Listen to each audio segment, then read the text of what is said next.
CMR jewellers సువర్ణ సంక్రాంతి సంబరాలు బంగారు ఆభరణాలపై 1050% తగ్గింపు.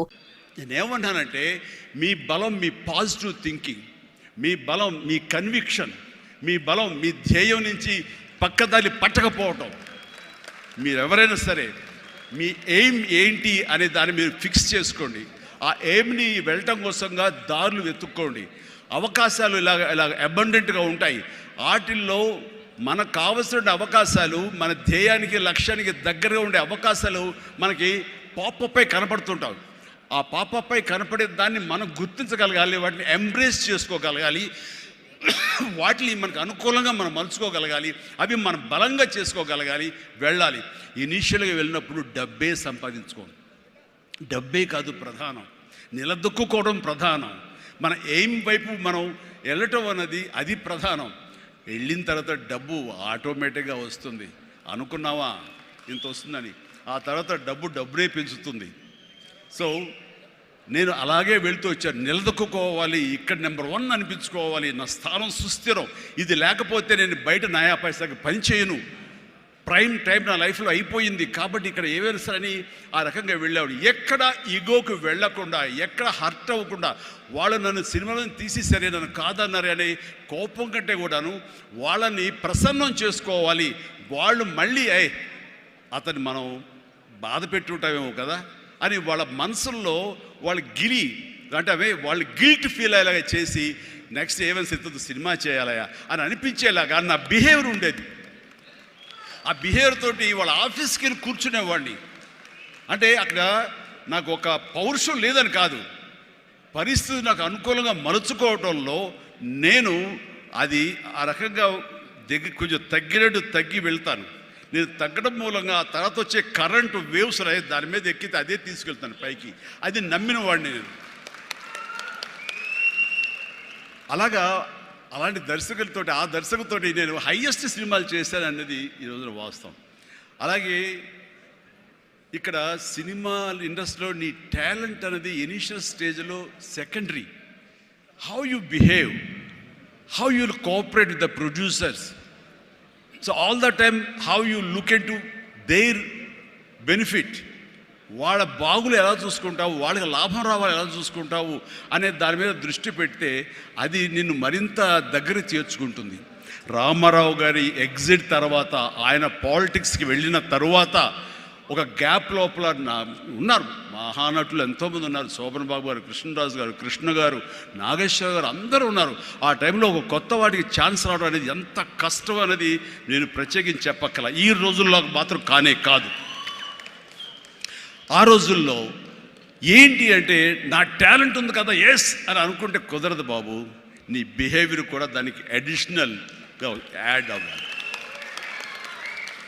మనం కొంచెం ఏంటంట అని ఇలా అన్నామనుకోండి, అబ్బో వీడితో ఎక్కడ పడుతున్నా బాబు, వద్దురే బాబు, ఆల్టర్నేటివ్ చూడండిరా అనేలాగా వాళ్ళ మైండ్ సెట్ ఉంటుంది.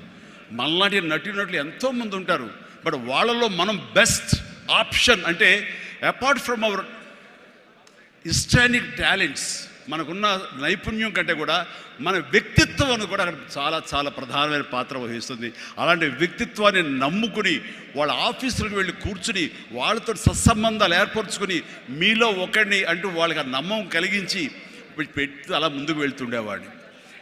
ఎలాగ ఎవాల్వ్ అయ్యాను అంటే, నన్ను ఇండస్ట్రీ నాకు చేయూతనిచ్చి ఇండస్ట్రీ నన్ను పైకి ఎదిగేలా చేసింది అనే దానికంటే నన్ను ప్రేక్షకులు ఫస్ట్ వాళ్ళను గుర్తించారు.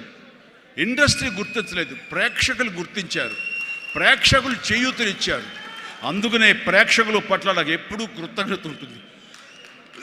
ఇది మీకు అర్థమయ్యేలాగా తేర్తలంగా చెప్పాలి అంటే, రామారావు గారి ఎగ్జిట్ తర్వాత ఎవరు అంటలో 2-3 పోటాపోటీగా నిలబడి ఉన్నప్పుడు లక్ష్మీ ఫిలిం డిస్ట్రిబ్యూటర్స్ అని విజయవాడలో ఉండేవాళ్ళు.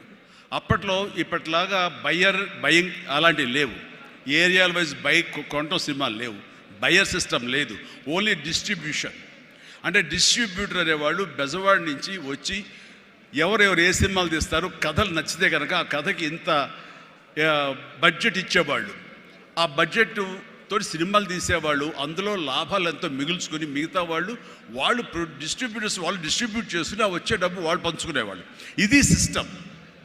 ఆ సమయంలో ఒక కథ చెప్పి మేము సో హీరోని మేము అనుకుంటున్నామని ఆ ప్రొడ్యూసర్స్ చెబితే, లింగమూర్తి గారని లక్ష్మీ ఫిలిమ్స్ సంబంధించినటువంటి వాళ్ళ CEO ఆయన వచ్చారు.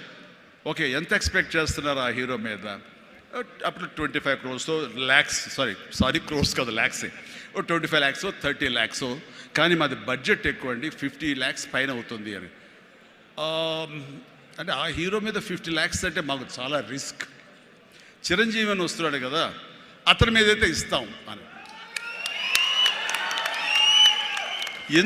ఎందుకు ఇస్తారు, అతను ఏంటి కొత్తగా వస్తున్నాడు కదా అంటే, రావడం ఏంటి, ఖైదీ లాంటి సినిమా చేశాడు. ఆ ఖైదీలో అతని డ్యాన్సులకి ఫైట్లకి ఎక్స్ట్రాగా జనం విపరీతమైనటువంటి రెస్పాన్స్ ఉంది. మేము జనంలో ఉంటాం, బెజవాడలో ఉంటాం, మిగతా ఊళ్ళ నుంచి ఫీడ్బ్యాక్ తీసుకుంటాం, మాకు తెలుసు అతని పొటెన్షియాలిటీ అంటే. చెన్నైలో ఉండేవాళ్ళు, మెడ్రాస్లో ఉండేవాళ్ళు కొంచెం సంశయిస్తూ వచ్చారు.